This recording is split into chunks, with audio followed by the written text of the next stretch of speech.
అందరికీ నమస్కారం.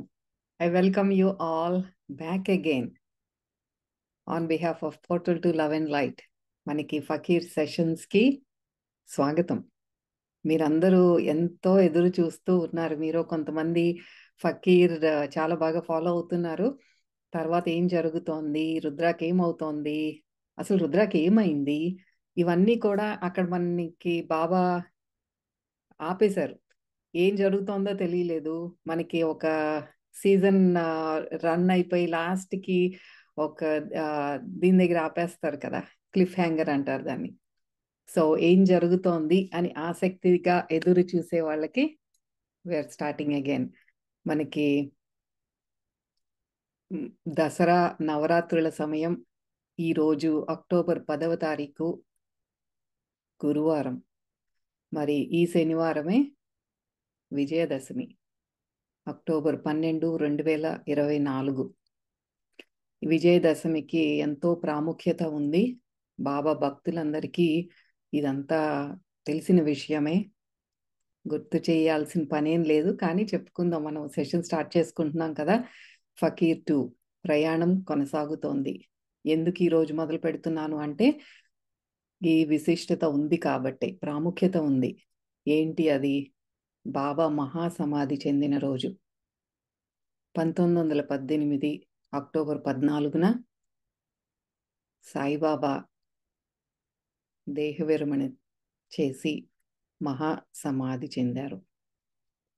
నేను సమాధి నుండే మాట్లాడతాను అని, అక్కడి నుండే మీ ప్రశ్నలన్నిటికీ సమాధానం చెప్తాను అని మనందరికీ ప్రామిస్ చేసి, మీతో పాటే నేనుంటాను.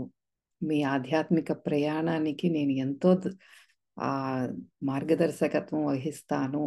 మనల్ని ధర్మ మార్గంలో ఉండండి, స్వచ్ఛంగా ఉండండి, సాధన చేయండి. మీరు చేసే కర్మలు, ఎటువంటి కర్మలు మీరు చేస్తున్నారు, ఎటువంటి ఆలోచనలు చేస్తున్నారు, త్రికరణ శుద్ధితో ఉంటున్నారా లేదా? ఇంకా మనకి ఫకీర్ 1లో ఎంతో ఆధ్యాత్మిక జ్ఞానాన్ని కూడా చాలా సింపుల్‌గా చిన్న చిన్న స్టోరీస్ ద్వారా అందించారు బాబా. మనకి మరి అందరికి అదంతా గుర్తు ఉంది అనుకుంటున్నాను. కొంచెం బ్రీఫ్‌గా దాని గురించి కూడా చెప్పుకుందాము. మరి ఈరోజు ఇంకా ముందుకి, ఇంకా లోతులోకి వెళ్ళే ముందుగా సాయిబాబా దివ్య చరణాలకి సాష్టాంగ నమస్కారం మనసుతోనే సమర్పించుకొని, ఈ దివ్యమైన ప్రయాణం మనతో బాబానే వెనక ఉండి ఆయన మార్గదర్శకత్వంలోనే ఇవి నడుస్తున్నాయి అని నేను పూర్తిగా నమ్ముతున్నాను. సో, ముందు బాబాని ఆహ్వానించుకొని ఆయన చైతన్యంతో కనెక్ట్ అయ్యి, ఆయనకి మనస్ఫూర్తిగా కృతజ్ఞతలు తెలుపుకొని ఈరోజు మనం సెషన్ స్టార్ట్ చేసుకుందాం.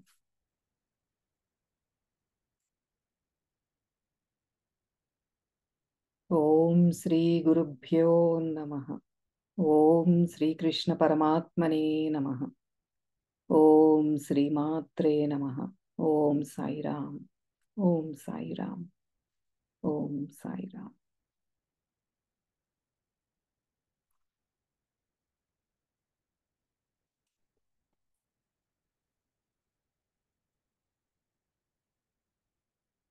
బాబా ప్రేరణతోనే ఇవన్నీ జరుగుతున్నాయి. మనకింత శక్తిని కూడా ఇస్తున్నారు. బాబా మీరింకా ముందుకు వెళ్ళండి. ఎందుకంటే ఫస్ట్ బుక్ ఫకీర్ ఏదైతే ఉందో అదైతే తెలుగులో ఉంది. కానీ మిగతా బుక్స్ ఏవి కూడా తెలుగులోకి అనువదించబడలేదు. సో, తెలుగులో ఇవి అవైలబుల్‌గా లేవు. నేను ఈ ఫకీర్ బుక్ ఇలా ఉంటుంది. This is the second one. The journey continues. So, దీన్ని నేను తెలుగులోకి అనువదించి, మనం ఇంతకు ముందు చెప్పుకున్నట్టుగానే మధ్య మధ్యలో ఆపుతూ, దాన్ని కొంచెం విశ్లేషిస్తూ, అందులో ఆధ్యాత్మిక జ్ఞానాన్ని బాబా చక్కగా నవ్వుతూనే చిన్న చిన్న ఎగ్జాంపుల్స్‌తో, చిన్న చిన్న స్టోరీస్‌తో ఆధ్యాత్మిక జ్ఞానాన్ని కూడా ఇస్తున్నారు. అక్కడ కొంచెం మనం విశ్లేషించుకొని ముందుకు వెళదాము. సో, ఇప్పటి వరకు ఏం జరిగింది? రుద్ర అనే ఒక వ్యక్తి, అతను ఏదో జబ్బుతో బాధపడుతున్నాడు. తన ఫ్యామిలీకి దూరం అయ్యాడు.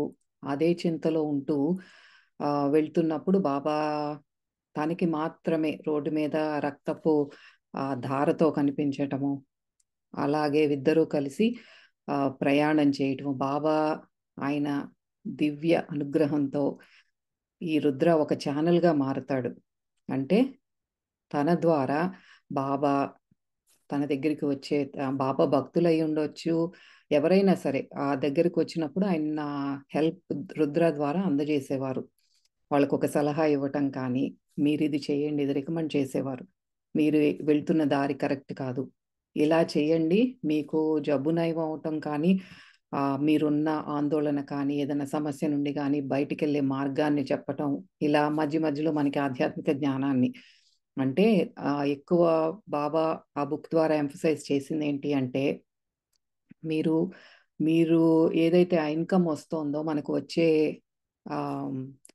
ఇన్కమ్ అంటే తెలుగులో దాంట్లోనే ఒక 5% డొనేషన్స్ చారిటీకి ఇవ్వండి. దాన ధర్మాలు చేయటం అనేది చాలా ఉత్తమమైన పని. అది కూడా when the people are in need, అంటే పేదరికంలో ఉన్న వాళ్ళకి కానీ, క్యాన్సర్ హాస్పిటల్స్కి కానీ, అది కూడా చిన్నపిల్లలు వ్యాధులతో వాళ్ళు డిసీజెస్తో సఫర్ అవుతున్నప్పుడు వాళ్ళకి హెల్ప్ చేయటం కానీ, అలాంటి వాటికి ఇంకా ఎక్కువ ప్రాముఖ్యత ఇచ్చారు.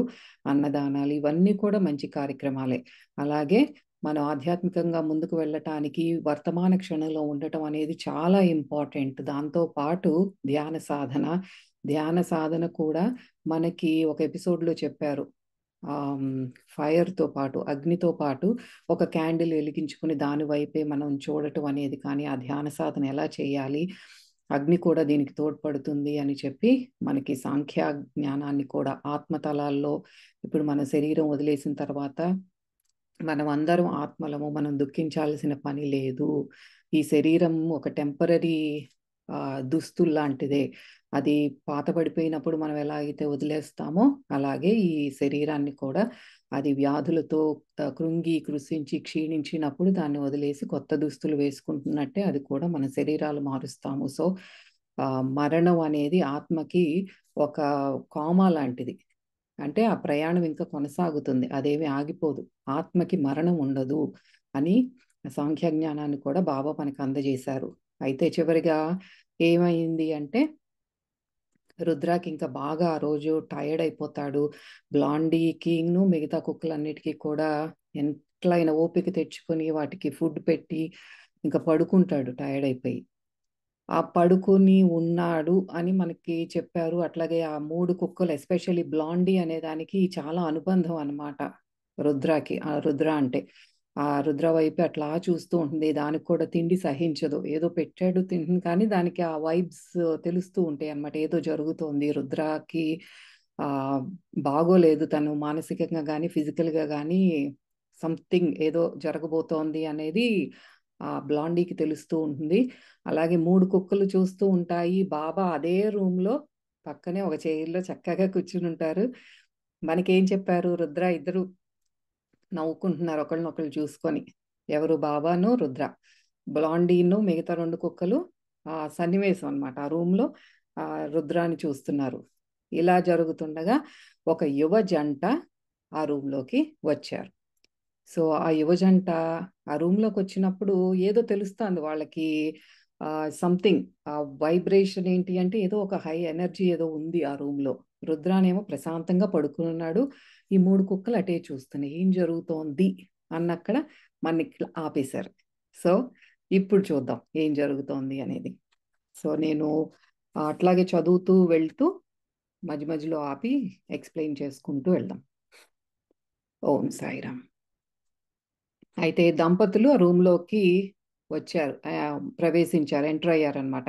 3 కుక్కలు, ఎస్పెషల్లీ బ్లాండీ చాలా అట్లా చూస్తూ ఉంటుంది, చలనం లేకుండా పడుకుని ఉన్న రుద్రాన్ని చూసి అక్కడే ఏదో శక్తి ఉన్నట్టు అక్కడ ఆ యువ జంటకి తెలుస్తోంది. అక్కడ ఆపుకున్నాం. అయితే బాబా అక్కడే ఉన్న ఒక చైర్లో కూర్చొని చిల్లం వెలిగించి పొగ తాగుతూ ఆ జంటను చూస్తూ రుద్రాతో అంటున్నారు. ఏమని? వీళ్ళిద్దరూ అంటే వచ్చారు కదా, యువజంట వచ్చారు, వాళ్ళ గురించి రుద్రాతో అంటున్నారనమాట బాబా. వీళ్ళిద్దరూ త్వరలో పెళ్లి చేసుకుంటారు.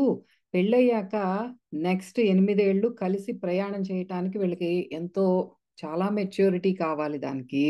ప్రశాంతంగా ఉండాలి. అలాగే విశ్వాసం కూడా ఉండాలి.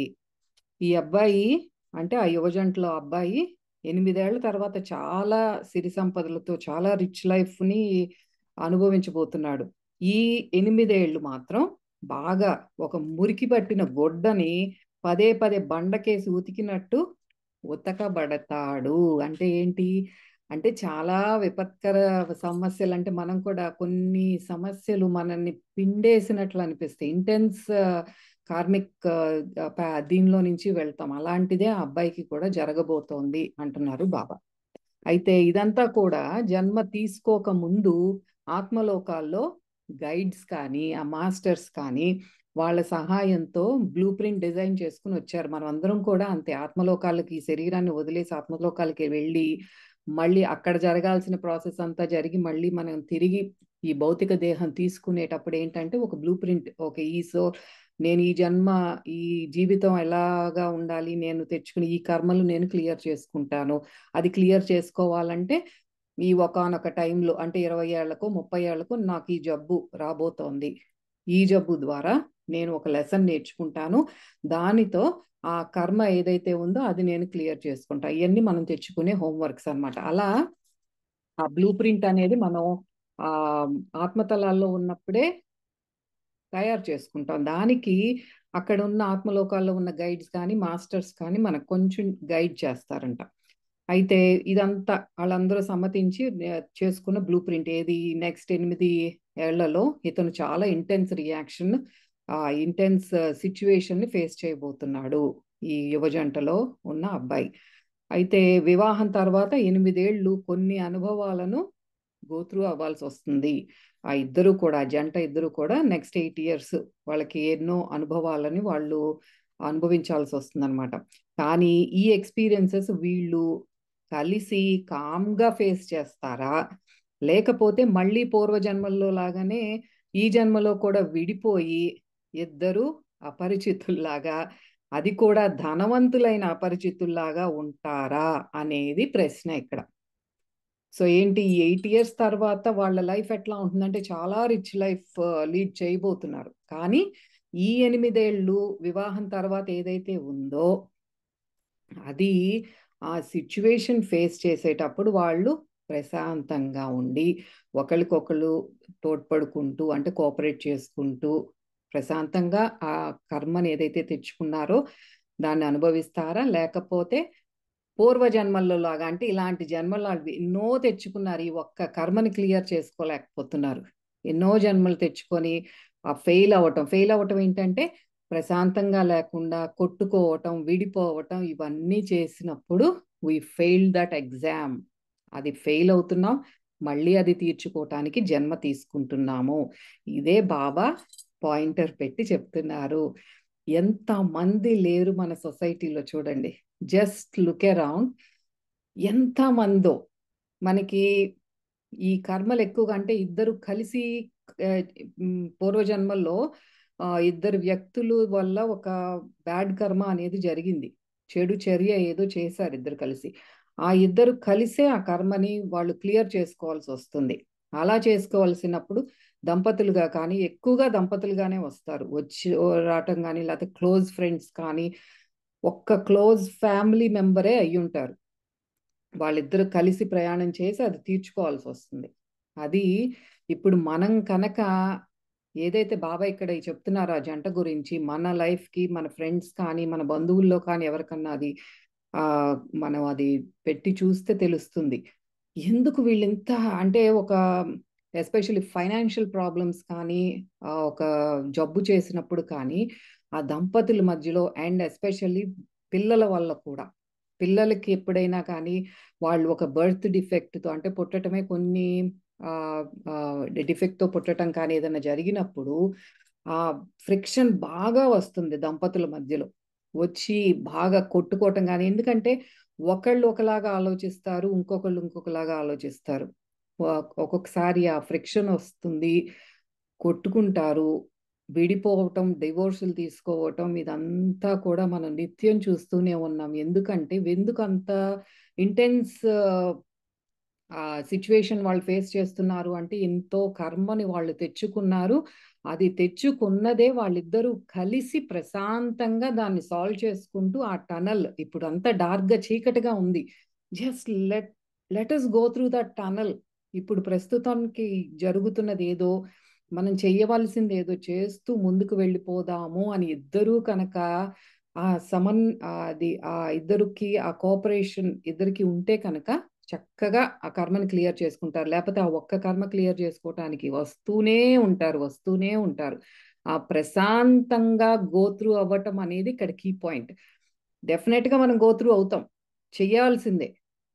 కానీ ప్రశాంతంగా చేస్తున్నామా, గట్టిగా అరుచుకుంటూ కొట్టుకుంటూ విడిపోతూ ఇట్లాగా చేస్తున్నామా, అది డిఫరెన్స్ అక్కడ మనం గుర్తుపెట్టుకోవాల్సింది. అయితే ఇక్కడ బాబా చెప్తున్నారు ఎందుకంటే 8 ఏళ్ల తర్వాత వీళ్ళు ఎంతో సంపదలు పేరు ప్రఖ్యాతులు అన్నీ అనుభవించబోతున్నారు. వాళ్ళ బ్లూ ప్రింట్లో అది ఉంది. అయితే ఇక్కడ ఇంపార్టెంట్ పాయింట్ అదే చెప్తున్నారు, నేను ముందే ఎక్స్ప్లెయిన్ చేశాను. ఈ హ్యాపీనెస్ కానీ పీస్ ఆఫ్ మైండ్ అనేది మనం పర్సనల్ చాయిసెస్, మనం తీసుకునే చాయిస్ అది. నేను ఒక పరిస్థితిని చాలా ఆందోళనగా కానీ కోపంతో క్రోధంతో గోత్రు అవుతున్నానా, లేకపోతే ప్రశాంతంగా నేను గోత్రు అవుతున్నాను, నేను తీసుకునే చాయిస్ అది. It is a choice. ఒక వ్యక్తి తన జీవితాన్ని ఎలా గడపాలనుకుంటాడో దానితో విధికి ఎటువంటి సంబంధము లేదు. డెస్టినీ, విధికి మనము ఎట్లా ఈ జీవితాన్ని ఎలా గడుపుకోవాలి అనుకుంటామో భగవంతుడికి విధికి ఎటువంటి సంబంధం లేదు. నాకు సంబంధం లేదు, మీ తెప్పలు మీరు పడండి. మీ మైండ్ని మీరు ఎట్లా దాన్ని ట్యూన్ చేసుకుంటారో మీ ఇష్టం. నేను ఇవ్వాల్సిన టూల్స్ అన్నీ మీకు ఇచ్చాను, మీకు సాధనాలు మీకు ఇచ్చాను. ఆ సాధనాలు మీరు ఎలా వాడుకుంటారో, విసిరు కొట్టుకుంటారో మీ తెప్పలు మీవి అంటారు భగవంతుడు. బాబా రుద్రకి ఎప్పుడూ ఇలా చెప్పేవారు, ఏమని, అబ్బాయి, ఒక వ్యక్తి తాను ప్రశాంతంగా జీవించాలా, లేక అసంతృప్తితో కానీ అశాంతితో కానీ జీవించాలా, సంతోషంగా ఉండాలా, నిరాశ నిస్పృహలతో ఉండాలా, శరణాగతితో ఉండాలా, లేక ఇది ఇలా ఎందుకైంది, అది అలా ఎందుకైంది, వాళ్ళు ఇలా ఎందుకు చేస్తున్నారు అని ఆ జడ్జ్మెంట్స్, తీర్పులు చెప్పుతూ ప్రతిదానికి అట్లాగే వంకలు పెడుతూ ఇట్లా ఉండాలా, ఇవన్నీ కూడా ఒక వ్యక్తి యొక్క వ్యక్తిగత ఎంపిక. That is your own personal choice. ఇవన్నీ కూడా సంతోషంగా ఉంటావా దుఃఖంగా ఉంటావా నీ చాయిస్, నిరాశతో ఉంటావా హ్యాపీగా ఉంటావా ఉన్నదాంతో యువర్ చాయిస్, అది చెప్తున్నారు.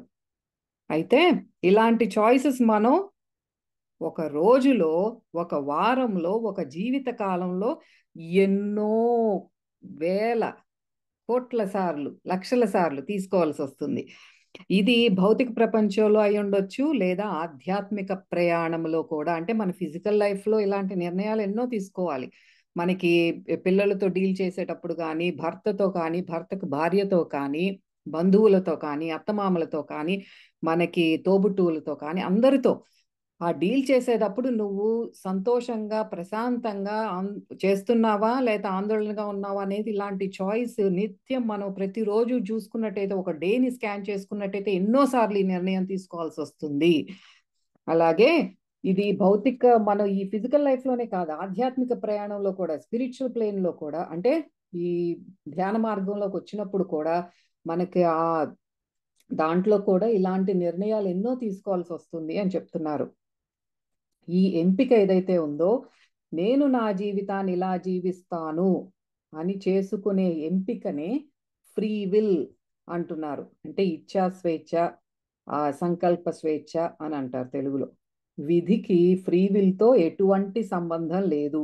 విధి మన మార్గాన్ని, మన సౌకర్యాన్ని, మన కంపానియన్స్ అంటే మనతో పాటు వచ్చే సహచరులు ఎవరైతే ఉన్నారో ఏ టైంలో ఎక్కడ ఉండాలి అనేది, ఆ గమ్య స్థానం ఏంటి, దానికి చేరుకోవడంలో సక్సెస్ అవుతామా విఫలం అవుతామా, ఇవన్నీ కూడా విధి నిర్ణయిస్తుంది. మరి మన అందరికీ డౌట్ వస్తుంది, మరి ఏంటి అన్ని విధి రాత ఇదంతా అంటున్నారు కదా, మరి ఆ విధి చేసేది ఏంటి అంటే ఇవన్నీ చెప్తున్నారనమాట. మనం ఏ మార్గాన్ని ఎంచుకుంటున్నామో అక్కడ ఆ మార్గంలో మన కంఫర్ట్స్ ఏవైతే ఉన్నాయో అవి మనం అట్లా వెళ్ళేటప్పుడు మన పక్కన ఎవరుంటారు, ఏ టైంలో ఎక్కడ ఉండాలి, ఆ గమ్య స్థానం అంటే మనం ఎక్కడ చేరుకోవాల్సిన గమ్యం ఏంటి, ఆ చేరుకోవడంలో సక్సెస్ అవుతామా మరి ఫెయిల్ అవుతామా, ఇవన్నీ కూడా విధి నిర్ణయిస్తుంది. ఆ టైం అండ్ ప్లేస్ ఇవన్నీ మనతో పాటు. ఇప్పుడు మనం ఒక విజయవాడ నుంచి హైదరాబాద్ వెళ్తున్నాం, అది విజయవాడ నుండి ఈ టైంకి బయలుదేరి హైదరాబాద్లో ఒక టైంకి అక్కడికి రీచ్ అవుతాము అనేది మన విధి. అది విధి ఉంది. కానీ అక్కడ ఫ్రీ విల్ ఏంటి, నేను కార్లో వెళ్తానా, ఫ్లైట్లో వెళ్తానా, బస్సులో వెళ్తానా, నా చాయిస్ అది. కానీ అక్కడికి వెళ్ళేటప్పుడు అక్కడికి హైదరాబాద్ వెళ్ళాలనేది విధి రాత ఉంది ఆల్రెడీ. ఎలా వెళ్ళాలి అనేది నా చాయిస్, అది ఫ్రీ విల్ అది దానికి. అయితే నా చుట్టుపక్కల నా బంధువులు ఎవరుంటారు, ఫ్రెండ్స్ ఎవరుంటారు, నాతో పాటు ఎవరుంటారు అనేది కూడా విధి నిర్ణయిస్తుంది. అందుకే మీరు చాలా చోట్ల చూసినట్లయితే వాళ్ళు ఎప్పుడూ అక్కడికి వెళ్ళుండరు, కానీ ఆ భూకంపం టైంకే అది వెకేషన్ కానీ ఎక్కడికని కానీ అక్కడికి వెళ్తారు, మరణిస్తారు. అక్కడ ఏదో జరుగుతుంది. అదే విధిరాత అంటే. అంటే మనం ఎప్పుడు ఎక్కడ ఎలా ఉండాలి అని నిర్ణయించేది విధి, ఎలా చెయ్యాలి అనేది మన పర్సనల్ చాయిస్ అన్నమాట. ఇది అన్నిట్లోకి వర్తిస్తుంది. సో అది అక్కడ చూసుకోవాల్సింది. ఆ నిర్ణయం మార్చుకుంటామా, మలుచుకుంటామా, అందులో ఇరుక్కుంటామా అన్నది మన పర్సనల్ చాయిస్. మనకి ఉంది దాంట్లో. అయితే మనం నిర్ణయించుకొని, ఇది మీకు లాస్ట్ ఫకీర్ 1లో చూసినట్లయితే కూడా ఒక తండ్రి తన కొడుకు చనిపోయాడు, తన వల్లే చనిపోయాడని చాలా దుఃఖిస్తూ రుద్రకు దగ్గరికి వచ్చినప్పుడు బాబా తన ద్వారా చెప్పిస్తారు, నీకేం లేదు, ఆ వ్యక్తి నీ కొడుకు ఆ టైంకి చనిపోవాలని ఉంది, అది తను చనిపోయింది, కార్లో వెళ్దాం అంటాడు ఆ బాబు.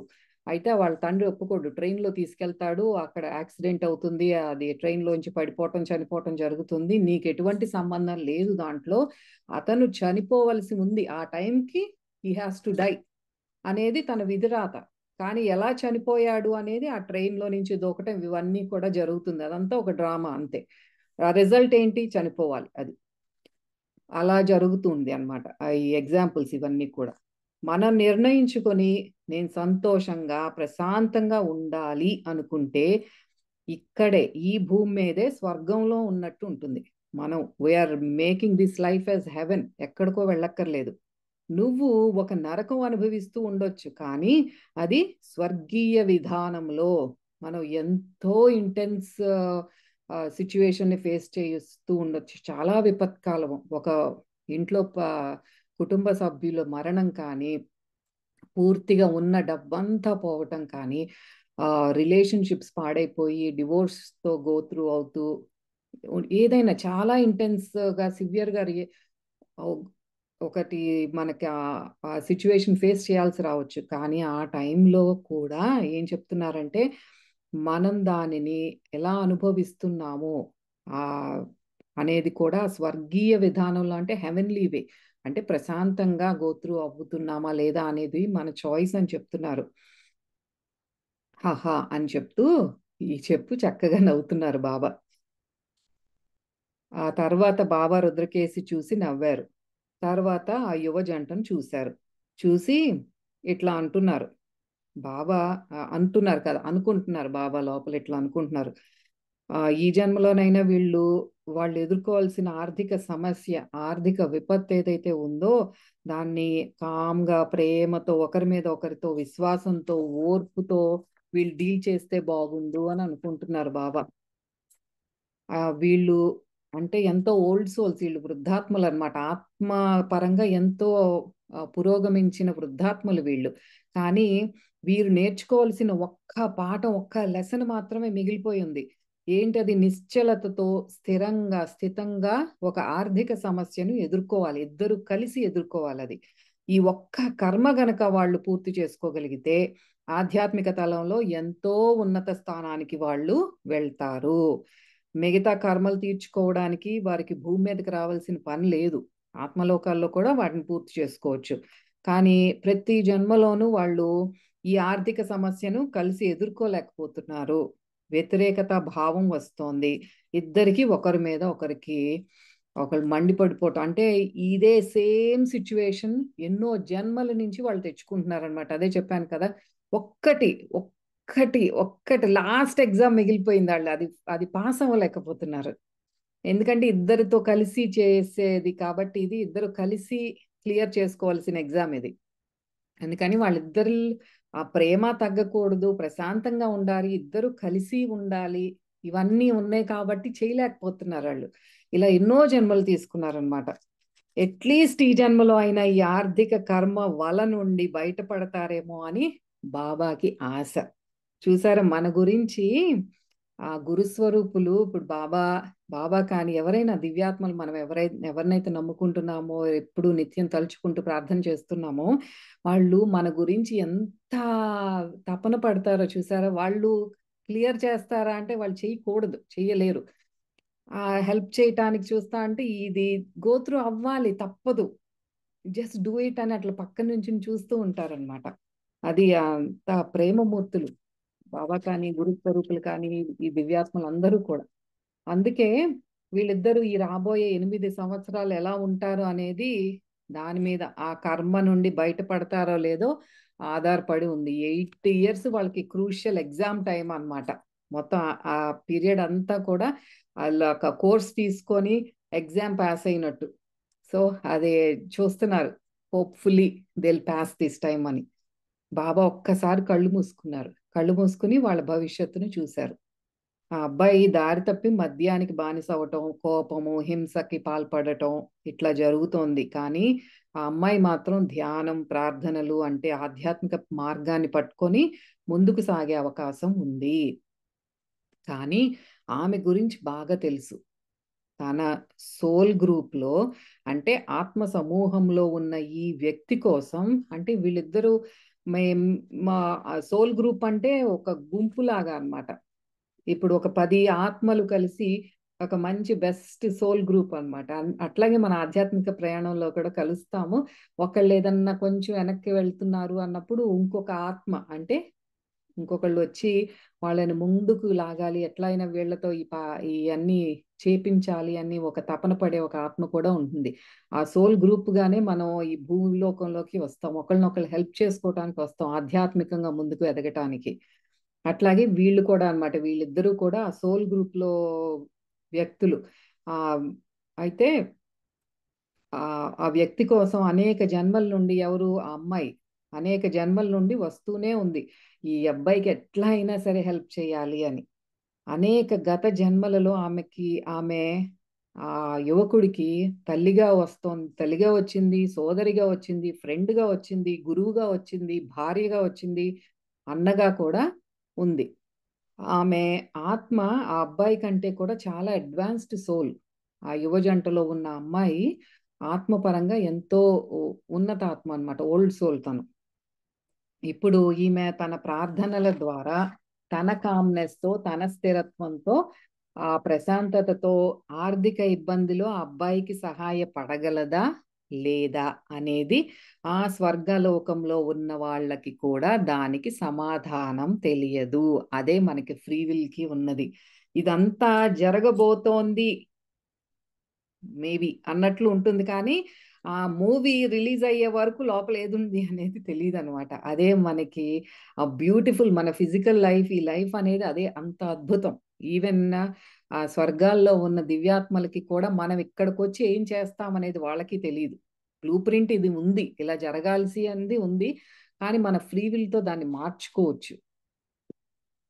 అయితే ఎందుకంటే అది వాళ్ళ ఫ్రీ విల్, స్వేచ్ఛాయుత సంకల్పం లేదా ఇచ్ఛా స్వేచ్ఛ మీద ఆధారపడి ఉంటుంది.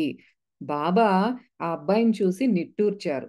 అబ్బాయి, ఇంకా ఎన్ని జన్మలు నాయనా, ఎన్ని జన్మలు ఇంకా నీ ఆత్మను ముందుకు సాగనివ్వకుండా ఆపుతావు? మన ఫ్రీ విల్ తో మనం ఒకటి చేసినప్పుడు ఆ భగవంతుడు కూడా ఆ చేసే కర్మను కానీ, దాని తర్వాత వచ్చే పర్యవసానాలు కానీ ఏమీ చెయ్యలేడు. మనం మన స్వేచ్ఛాపూర్వకంగా ఒక నిర్ణయం తీసుకున్నాము, ఆ నిర్ణయానికి మళ్ళీ దాని పర్యవసానం ఏదో వస్తోంది.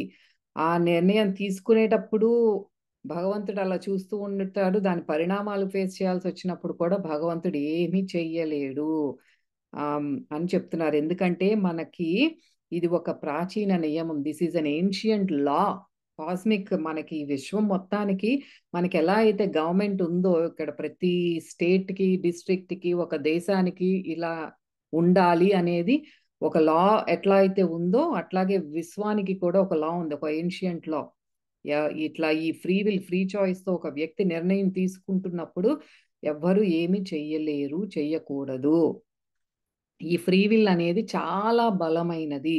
కాబట్టి ఒక వ్యక్తి తన ఆత్మను నరకంలోకి అధపాతాళలోకి తోసేస్తున్న స్వర్గాలు నిస్సహాయంగా చూడవలసిందే. అంటే ఎంతో ఉన్నతంగా ఎదగాలి అని నిర్ణయం తీసుకొని వచ్చిన ఆత్మలు కూడా ఇక్కడికి వచ్చి ఏదో ఒక దానికి బానిసైపోవటం, తప్పు మార్గంలో వెళ్ళటం అలాంటి చాయిసెస్ తీసుకుంటున్నప్పుడు అధపాతాళంలోకి ఆత్మను తోసేసుకుంటున్నాడు తనకు తానే. స్వర్గాలు ఏమీ చెయ్యలేవు. కానీ అదే స్వర్గాలు ఎంతో సంతోషిస్తాయి. ఎప్పుడైతే మనం సన్మార్గంలో వెళ్తామో, ఎప్పుడైతే మనలో ఉన్న సోమరితనాన్ని, అరిషడ్ వర్గాలను అవన్నీ కూడా అధిగమించి ఆత్మోన్నతి కోసం ప్రయత్నిస్తున్నామో, ఇక మా దగ్గరికి వచ్చే ప్రయత్నం చేస్తున్నాడు అని స్వర్గాలు హర్షిస్తాయి. When we are with the divine అంటే మనం ఆ దైవ చింతన కానీ, ధ్యాన సాధన కానీ, ఈ మంచి కార్యాలు అంటే దాన ధర్మాలు, చారిటీ వర్క్స్ ఇవన్నీ ఎందుకు రీఇన్ఫోర్స్ చేస్తున్నారు బాబా అంటే, ఎప్పుడైతే మీరు మనల్ని ఇట్లా డైరెక్ట్ చేస్తున్నారనమాట. మీరు ఇట్లా చేసినప్పుడు కొంచెం కొంచెం మనం ఇప్పుడు ఎందుకు చెప్పుకుంటున్నాం, కొంచెం ఒక స్ఫురణ, ఒక లోపల ఏదో ఇట్లా చేయిస్తే బాగుంటుంది అన్న ఒక స్ఫురణ తెప్పిస్తున్నారు ఈ పుస్తకాలు కానీ మనకెందుకు వస్తూనే ముందుకి అంటే. అంటే మన బాబా అట్లా గైడ్ చేస్తున్నారనమాట. అది స్వర్గాలు హర్షిస్తాయి ఎప్పుడైతే మనం ఇలాంటి పనులు చేస్తున్నామో, మంచి పనులు కానీ ఈ సాధన కానీ ఇవన్నీ చేస్తున్నప్పుడు స్వర్గాలు హర్షిస్తాయి అని చెప్తున్నారు. ఇలా మనం మన ఫ్రీ విల్ తో ఏ దారి తీసుకున్నా స్వర్గానికి ఇందులో ఏ పాత్ర లేదు. నువ్వు ఏ సాధనా మార్గం తీసుకుంటా అంటే సాధనా మార్గంలో వెళ్తావా, లేకపోతే ఏదన్నా అలవాట్లకు బానిసైపోయి ఇంకో వేరే మార్గంలోకి వెళ్తావా అనేది స్వర్గాలకి లో ఏ చాయిస్ తీసుకున్నా they don't get involve. Only thing is సంతోషిస్తారు ఎప్పుడైతే మనం కరెక్ట్ పాత్ లో వెళ్తున్నామో, అంతే. ఇంకా నెక్స్ట్ ఏం చెప్తున్నారు, ఇంకా రూమ్ లో ఏం జరుగుతుందో చెప్తున్నారు. ఏమని, ఆ జంట రుద్రను ఇంత ప్రశాంతంగా ఎప్పుడు చూడలేదు. ఇప్పుడు మళ్ళీ సీన్ ఆ జంటని అక్కడ చూస్తున్నారు కదా, బెడ్ మీద పడుకున్న రుద్రాని అక్కడికి చెప్తున్నారనమాట. ఇంత ప్రశాంతంగా రుద్రాని ఎప్పుడు చూడలేదు. ఎందుకో తన పాదాలు తాకాలనిపించింది ఆ యువజంటకి. అలా తాకాలనిపించి ఇద్దరు వెళ్ళి రుద్ర పాదాలని తాకారు. ఆ గదిలో ఎవరో చిల్లం తాగుతున్నట్లు వాసన వస్తోంది. ఎవరబ్బా? కానీ అక్కడ ఎవరూ లేరు అని వారికి తెలుసు. వాళ్ళకి కనిపించరు కదా బాబా. కుక్కలు మాత్రం అక్కడున్న ఖాళీ కుర్చీని రుద్రను చూస్తూ తోకలు ఊపుతున్నాయి. ఆ ఖాళీ కుర్చీలో ఎవరు కూర్చునున్నారు? గదంతా చీకటిగా ఉంది కానీ అక్కడ కొవ్వొత్తులు దీపాల కాంతితో వెలిగిపోతూ ఉంది.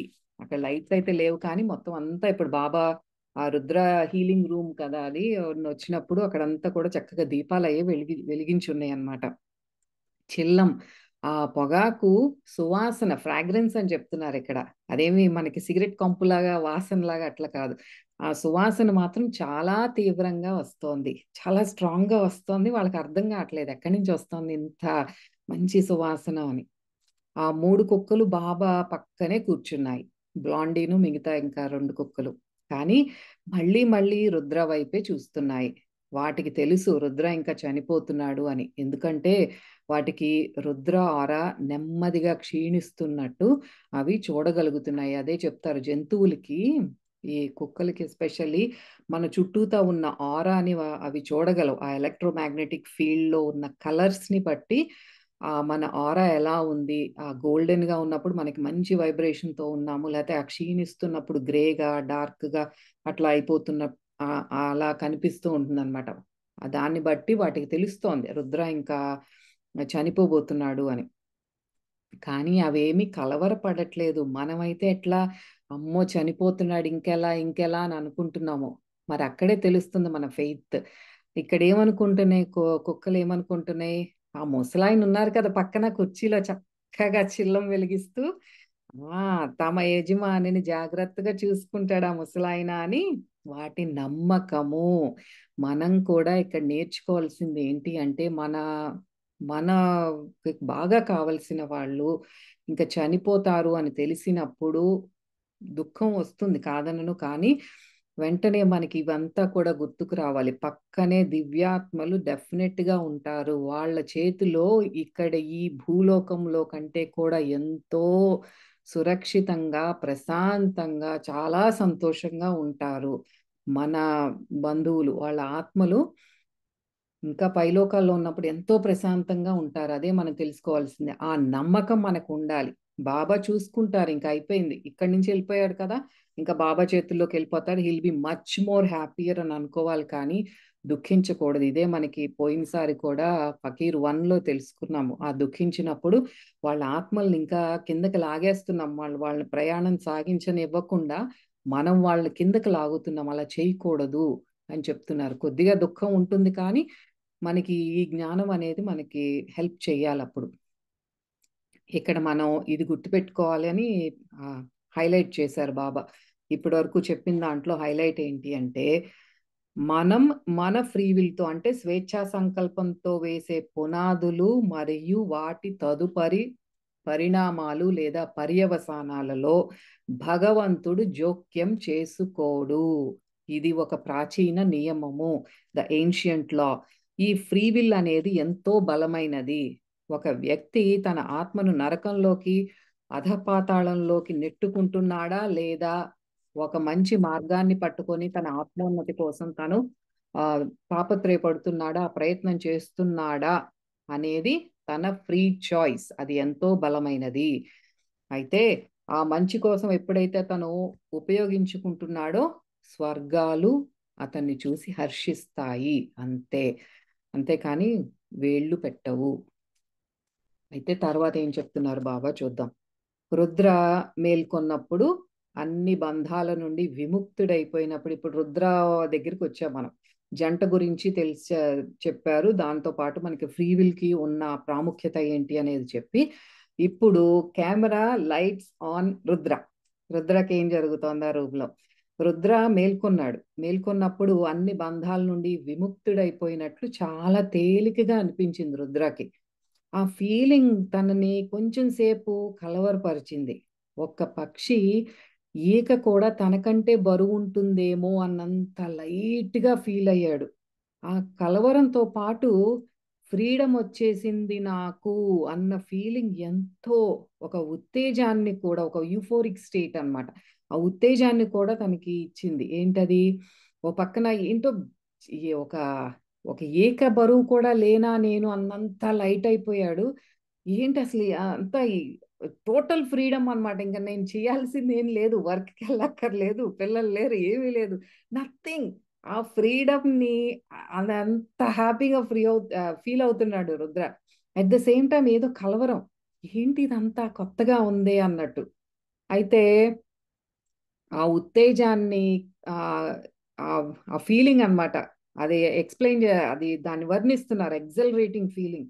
ఎలా అయితే ఒక గొంగళి పురుగు సీతాకోక చిలుకగా మారి మొట్టమొదటిసారి ఎగిరితే ఎంత ఎక్సైటింగ్ గా ఫీల్ అవుతుందో, ఎక్సైట్మెంట్ తో పాటు ఫస్ట్ టైం కాబట్టి కొంచెం కలవరం కూడా ఉంటుంది, కొద్దిగా భయం ఉంటుంది కదా. అలాగే ఒక పంజరంలో ఎప్పటి నుంచో ఇరుక్కుపోయి ఉన్న ఒక పక్షి ఎలాగైతే ఆ డోర్ ఓపెన్ చేసినప్పుడు ఫ్రీ అయిపోయి పైకి పరిగెత్తుతుందో, పైకి ఫ్లై చేస్తుందో, ఆ ఫ్లై చేసేటప్పుడు ఏంటి, కొద్దిగా భయం ఉంటుంది, మళ్ళీ అట్ ద సేమ్ టైం ఆ ఫ్రీడమ్ ని ఫీల్ అవుతుంది. అలాంటి స్థితిలో ఉన్నాడు అనమాట ఇప్పుడు.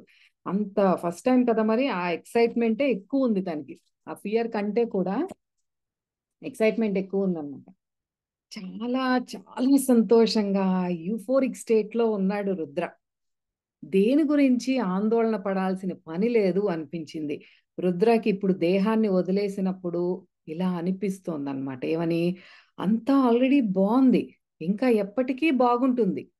ఆందోళన చెందటము అనేది ఒక చాలా టైం వేస్ట్ పని. సమయం వృధా చేయడమే కాకుండా జీవితాన్ని కూడా వృధా చేసినట్లే. ఎప్పుడు ఆందోళన చెందినప్పుడు ప్రతిదానికి నాకు యాంగ్షియస్ గా ఉంది, యాంగ్జైటీ వచ్చేస్తుంది, అమ్మో నా గుండె దడదడ దడదడ కొట్టేసుకుంటుంది అని అంటారు కదా. అలాంటివన్నీ కూడా చిన్న చిన్న వాటికే మనం తట్టుకోలేక ఇలాంటి మాటలన్నీ మాట్లాడుతున్నాం. చాలా స్ట్రెస్‌ఫుల్‌గా ఉంది అని. అలా కాదు. ఏ సిట్యుయేషన్ ఫేస్ చేసినా సరే నిదానంగా అది ఫేస్ చేస్తూ వెళ్ళటమే మనం ముందుకు వెళ్ళాలి అని చెప్తున్నారనమాట. అలా ఎప్పుడైతే ఆందోళన పడతామో సమయం వృధా చేస్తున్నాం. మన చేతిలో ఉన్న వాల్యుబుల్ టైమ్ దాన్ని వేస్ట్ చేస్తున్నామని చెప్తున్నారు. ఇప్పుడు ఏ స్థితిలో అయితే తానున్నాడో ఇదే సహజమైనది. కానీ అతనెప్పుడూ ఈ స్థితిని అనుభవించడానికి సాహసించలేదు. మనం బ్రతికుండి ఫిజికల్ బాడీలో ఉన్నప్పుడు కూడా ఈ స్థితిని మనం అనుభవించొచ్చు. ఎప్పుడు? సమాధి స్థితిలో. నిర్వికల్ప సమాధి స్థితికి వెళ్ళినప్పుడు మన భౌతిక జీవితంలో కూడా ఇదే స్థితిని మనం అనుభవించవచ్చు. కానీ ఎప్పుడు ప్రయత్నించలేదు. మనలాగే కదా! సో, రుద్ర లేచి కూర్చొని బాబా వైపు చూశాడు. బాబా నవ్వారు. బ్లాండీ లేచి తన యజమాని వైపు అంటే రుద్ర వైపు వెళ్ళింది. రుద్ర మంచం దిగి బాబా పాదాలని స్పృశించాడు. ఆహా! స్వర్గ నరకాల పునాదులను సైతం తన టీతో వణికించగల నా కుమారుడు చివరికి మేల్కొన్నాడు అని అక్కడ కూడా జోకులేస్తున్నారు బాబా. ఈ టీ జోక్ మాత్రం వదిలిపెట్టరు. నేను చేసుకున్న అలవాటు ఫకీర్ వన్ దగ్గర నుంచి ఏంటి అంటే నేను ఇంట్లో ఉన్నప్పుడు ఆ టైంకి ఈవినింగ్ టీ పెట్టినప్పుడు బాబాకి డెఫినెట్‌గా మసాలా టీ పెడుతున్నాను. మరి బాబాకి నచ్చుతుందో లేదో నాకు తెలీదు. ఆ మసాలా టీ రెసిపీ అయితే మనకి చెప్పలేదు. ఎలా చేస్తే నచ్చుతుందనేది. చూద్దాం ముందు ముందు ఏమైనా చెప్తారేమో. కానీ నాకు అదొక అలవాటు చేసుకున్నాను. ఇదే చెప్తున్నారు జోక్ చేస్తున్నారు చూసారా? అదేంటి స్వర్గ నరకాల పునాదులను సైతం కదిలించే అలాంటి టీ చేసేవాడివి నువ్వు. ఫైనల్‌గా లెగిసావా నాయనా అంటున్నారంట. అప్పుడు రుద్ర అంటున్నాడు ఏమని, "బాబా నేనెందుకు ఇంత తేలికగా, ఇంత లైట్‌గా, ఇంత హ్యాపీగా ఫీల్ అవుతున్నాను బాబా" అని రుద్ర అంటున్నాడు. అయితే ఎంత స్వేచ్ఛగా అనుభూతి చెందుతున్నానో మీకసలు నేను మాటల్లో చెప్పలేను, వివరించలేనంత స్వేచ్ఛగా ఫీల్ అవుతున్నాను బాబా అంటున్నాడు. మనం ఇదే తెలుసుకోవాల్సింది. ఇది రుద్ర తన దేహాన్ని వదిలి ఆత్మ ఇప్పుడు బాబాతో సంభాషిస్తోంది ఇది. అంటే ఏంటి మన బంధువులు కానీ, మనకి ప్రియమైన వాళ్ళు కూడా వాళ్ళ శరీరాన్ని వదిలిపెట్టినప్పుడు వాళ్ళు పొందే స్థితి ఇది. వాళ్ళు ఎంతో హ్యాపీగా రిలీఫ్ పొందినట్టు ఫీల్ అవుతున్నారు. మనం ఎందుకు అంత దుఃఖించాల్సిన పని లేదు కదా! ఇదే మనం గుర్తుపెట్టుకోవాల్సింది. బాబా నవ్వారు. ఆయన చిరునవ్వులో ఆ మెరుపు ఒక చిన్న ట్వింకిల్ ఆ నవ్వినప్పుడు ఆ రుద్రాని తనకి తెలియంది ఇంకా గ్రహించనిది ఏదో జరుగుతోంది అని అనిపించింది. బాబా నాకు ఏదో జరుగుతోంది. Something is happening. బాబా ఇంకా నాకు చెప్పలేదు. నాకు ఏదో తెలియట్లేదు అని అనుకుంటున్నాడు. బాబా ఇలా అంటున్నారు. బేటా నువ్వు ఇంతవరకు ధరించిన బరువైన బట్టలు తీసేసి చాలా తేలికైన బట్టలు ధరించావు అంటున్నారు బాబా. రుద్రకి ఈ బట్టలు మార్చుకోవటం ఏంటి? తేలికైన బట్టలు వేసుకోవటం గుర్తులేదే. తనకి చివరగా గుర్తుందేంటంటే, ఒక జీన్స్ ప్యాంటును, లూజ్ షర్ట్ ఒకటి యేసుకున్నాడు. రుద్ర తనను తాను చూసుకున్నాడు. ఇదేంటి బట్టలు మార్చుకోవటం ఏంటి? నేను పడుకున్నప్పుడు ఈ బట్టలేసుకున్నానే అన్నట్టు తనకి కన్‌ఫ్యూజ్ అయ్యాడనమాట బాబా మాటలకి. అయితే తనని తాను చూసుకున్నాడు. ఏమేసుకున్నాను నేను అని. తాను ఒక తెల్లని వైట్ రోబ్, తెల్లని దుస్తులు ధరించి ఉన్నాడు. ఏంటో తెలీదు కానీ, అతని బట్టలు ఎంతో ప్రకాశవంతంగా మెరిసిపోతున్నాయి. సర్ఫ్ ఎక్సెల్‌తో రుద్దినట్టు తళతళ మెరిసిపోతూ చుట్టూతా ఏదో కాంతి ప్రకాశిస్తున్నాయన్నమాట. రుద్ర బాబా వైపు చూశాడు. సడెన్‌గా దాదాపు స్పృహ తప్పినట్లయ్యాడు రుద్ర. ఇంకా ఆల్మోస్ట్ ఇంక కళ్ళు తిరిగి పడిపోతానా అన్నట్లు బాబా కేసు చూసినట్లు అప్పుడు అట్లా ఫీల్ అయ్యాడు రుద్ర. ఎందుకట్లా ఫీల్ అయ్యాడు? ఇప్పటివరకు బాబాతోనే కదా ఉన్నాడు. సడెన్‌గా బాబా వైపు చూసి ఎందుకు కళ్ళు తిరిగినంత పనయింది, స్పృహ కోల్పోయినంత పనయింది రుద్రకి? మరి మన ఎపిసోడ్స్‌లో గూడా క్లిఫ్ హ్యాంగర్ ఉండాలి కదా! టీవీ షోసేనేంటి మనకి ఇక్కడ ఆపేస్తున్నాను నేను. ఎందుకిలా ఫీల్ అయ్యాడు రుద్ర? ఇది నెక్స్ట్ ఎపిసోడ్‌లో కలుసుకున్నప్పుడు చెప్పుకుందాం. వచ్చే గురువారం మళ్ళీ కలుద్దాం. అప్పటి వరకు సెలవు. నమస్తే.